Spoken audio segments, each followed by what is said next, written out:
Cyber थाना में इतने अधिकारी हैं, क्या जरूरत है? बंद कर दीजिए महाराज, ये निष्क्रियता की क्या जरूरत है? मेरे साथ टोटल 85,000 की ठगी हुई है और मैं ये मानता हूं कि ये कंप्लीटली व्यवस्था का दोषी है। नमस्कार, मैं हूं कौशल अली खान और आप देख रहे हैं छत्रपति.com। देश दुनिया में बढ़ते साइबर अपराध के खिलाफ प्रशासन तेज है, सरकार मुस्तैद है। इसके साथ साथ देश के अन्य नागरिक जो है उसके जागरूकता के लिए सरकार के द्वारा विज्ञापन भी चलाए जा रहे हैं साइबर अपराध के ठगी से बचने।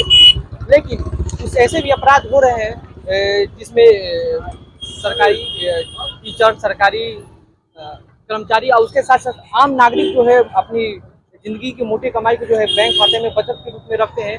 उनके जो खाते हैं उन पे जो है साइबर अटैक करके उनका जो पैसा है पैसा निकाला जाता है। उसके साथ साथ उनको जो है उनके शिकायत पर जो है कार्रवाई नहीं की जाती है। और इसके साथ साथ जो है अन्य जो पैसे की वापसी की जो प्रक्रिया है वो सरकारी प्रक्रिया जो डिले है, धीरे है। उसके साथ साथ ये भी है कि सरकार की जो विभागीय ढांचा है और प्रशासनिक ढांचा है उसकी निष्क्रियता को लेकर स्थानीय नागरिक जो है जिनके साथ ये फ्रॉड हुआ है 85,000 के लगभग, ये हमारे साथ मौजूद है। ये अपना जो है सरकार के निष्क्रियता के खिलाफ और बैंकिंग सिस्टम के खिलाफ ये अपना विरोध दर्ज करा रहे हैं। जिनके साथ में 85,000 रुपये लगभग उनके साथ जो फ्रॉड हुआ है और ये है हमारे साथ पीरी। तो सबसे पहले स्वागत है आपका छत्रपति पर। क्या समस्याएं हैं, किस तरह से आपके साथ जो ये बैंक फ्रॉडिंग हुई, क्या सरकार की तरफ से या स्थानीय प्रशासन की तरफ से क्या आश्वासन आपको मिला है? मैं इसमें व्यक्ति का दोष नहीं मानता हूं, मैं व्यवस्था का दोष मानता हूं। मैं ये मानता हूं कि मेरे साथ जो 85,000 की ठगी हुई है, पैसा हमारा, आईडी प्रूफ हम बैंक में जो दिए हैं वो हमारा, बैंक भी हमारा, चुनिंदा हमारा। ये जो ठगी बैंक से दी गई है, मैं बार बार ये कहता हूं, ये सिस्टम का दोष है, ये व्यक्ति का दोष नहीं है। मैं राह चलते हमारे पॉकेट से पैसा नहीं गया है ताकि अननोन पर्सन हमारा पैसा लेके उड़ गया, मैं उसको खोजते फिर रहा हूँ।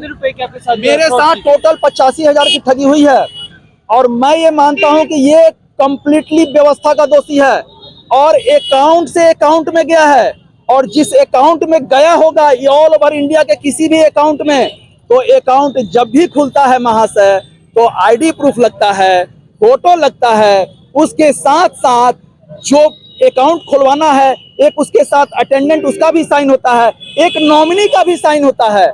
मतलब एक अकाउंट खोलने के लिए 3-4 सदस्य की जरूरत होती है। मैं ये पूछना चाहता हूं कि हमारे अकाउंट से जिस अकाउंट में पैसा गया है उस अकाउंट को मैं पकड़ना चाहता हूं कि कौन सा वो व्यक्ति है और कौन सा उसका नॉमिनी है और कौन सा उसको खाता खुलवाया। ये 3-3 4 आपको एड्रेस प्रूफ है, कहाँ क्या दूं, है ना? ये आपने क्या कदम उठाए? मैं ये तो कदम उठाया, मैं तो साइबर थाना जो बना दिया गया है उसमें यही कहा गया कि आपके अकाउंट से पैसा, अरे मैं तो मानता ही हूँ वो इतना बेवकूफ थोड़ी है, वो तो मिनटों में आपके पैसे को ट्रांसफर करके इधर उधर भेज देगा। लेकिन खाता आईडी प्रूफ होता है ना, मोबाइल आईडी प्रूफ होता है। उस मोबाइल और खाते आईडी प्रूफ से उस व्यक्ति को पता लगा करके और सार्वजनिक स्थान पे उसको दोषी मान करके और भारतीय दंड संहिता के द्वारा उसको दोषी करार और उसका भी तरह चेहरा मैं देख सकूं, चूंकि वो मेरा नाम लिया है और बोला है कि आप सुनील त्यागी जी है ना, तो हाँ हैं, तो आप ऐसा कीजिए, ये आपका दुकान है, हम कि हाँ है, तो सामान लिखवा लिया और 5,000 रुपये का सामान लिखवाया और बोला कि 50,000 रुपया देखिए गलती से चली गई है, आप अपने, हम तो बड़ा मोबाइल चलाते नहीं है, छोटा बड़ा मोबाइल लड़का चलाता है और वो पिताजी के दोस्त के चलते वो गलफत में फंस गया। साइबर थाना के खिलाफ जो आप ये कर रहे हैं, साइबर थाना में मैं गया, साइबर थाना में इतने अधिकारी हैं, क्या जरूरत है? बंद कर दीजिए महाराज, ये निष्क्रियता की क्या जरूरत है ना? इसका निजीकरण कर दिया जाए, हम पैसे दे करके काम करा लेते हैं। 85,000 की ठगी है, 50,000 भी ले ले इस काम करने के लिए,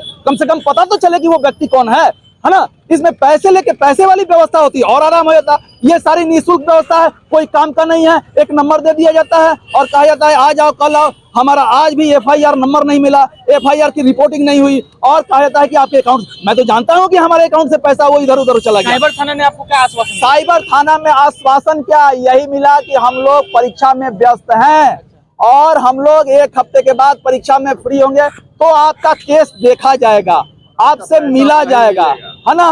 और आपके पैसे का आस छोड़ दीजिए। ये जो वर्ड है पैसे की आस छोड़ दीजिए, इसमें कहीं ना कहीं पता लगता है कि इन सारे की मिली भगत है और उस व्यक्ति से जो पैसा उड़ाया है, इनके पास तो सारा सिस्टम है, पता कर लेते हैं, उससे फोन करते हैं कि सुनो जी ऐसा करो, इसको आपस में थोड़ा बंदर बाट कर लिया जाए, थोड़ा तुम रख लो, थोड़ा हम रख लें और आम पब्लिक चूल्हा बाहर में जाए, है ना। ये सोच सिस्टम है। इस सिस्टम के खिलाफ हमको लड़ना है कि ये सिस्टम पहले तो, इसके साथ साथ बहुत सारे हमारे अगल बगल के भी लोग हैं जो हमसे कह रहे हैं, वो अपने गार्जियन से बता नहीं पा रहा है लड़का, 40,000 की हमारे बगल में ठगी हुई, वो पिताजी से नहीं कहा कि हमारे बैंक से 40,000 की ठगी हुई है। जिस वो पिताजी से कहता तो उसको घर से बाहर निकाल देता बाप, है ना, कि ये तुम्हारी गलती है। ये जो चीजें हैं, बहुत सारा केस ओपन नहीं हो पा रहा है। केवल 1930 दे देने से नहीं होगा, इसकी कार्रवाई करनी पड़ेगी, नहीं तो इसका निजीकरण कर दिया जाए, पैसे से व्यवस्था की सुधार होगी। जैसे शिक्षा का निजीकरण है, हम लोग शिक्षा निःशुल्क भी प्राप्त करते हैं, पैसे दे करके भी शिक्षा लेते हैं, उस तरह की एक निःशुल्क थाना कर दिया जाए, एक पैसे वाली थाना कर दी जाए, पैसे दे करके हम काम करवा लेते। 85,000 की ठगी हुई है, हमारा आधा भी पैसा लग जाए सिस्टम में, आधा तो मिलेगा। यहाँ है कि एक भी पैसा नहीं देना है और जो पैसा घोटाला किया है उससे आपस में फोन से गुफ्तगू करके और आपस में उसको, जैसे कैसे होता है डॉक्टर लोग, है ना, ये जांच लिख देते हैं और उसके बाद आपस में वो बंदर बांट हो जाता है। ये सब सिस्टम है, थोड़ा सा सिस्टम को ठीक किया जाए। मेरा नाम सुनील त्यागी हुआ, मैं आरएसएस का एक कार्यकर्ता भी हूँ, मैं योग शिक्षक भी हूँ और मेरे लड़के के साथ ये 85,000 की जो ठगी हुई है, ये हम राह चलते किसी व्यक्ति को, मैं बार बार कह रहा हूं कि मैं राह चलते किसी व्यक्ति हमारा नहीं ठगा है, हमारा सिस्टम ने ठगा है और सिस्टम के पास सारा प्रूफ मौजूद है। ये सारा सिस्टम हमारे पैसे का घोटाला करना चाहता है, इसके खिलाफ मैं लड़ना चाहता हूं। तो ये थे हमारे साथ सुनील कुमार त्यागी। इन्होंने बताया कि इनके साथ जो साइबर फ्रॉड हुआ है, साइबर फ्रॉड होने के बाद जो ये साइबर थाना गए, साइबर थाना के जो अन्य अधिकारी थे, पदाधिकारी थे, उन्होंने इनसे कहा कि आप पैसों की आस छोड़ दीजिए। इसी के ये विरोध में है साइबर थाना का जो है यहाँ पे छपरा सर के मुख्य चौक पे जो अपना विरोध प्रदर्शन दर्ज करा रहे हैं। मैं हूँ कौशल अली खान और आप देख रहे थे छपरा तक.com। धन्यवाद।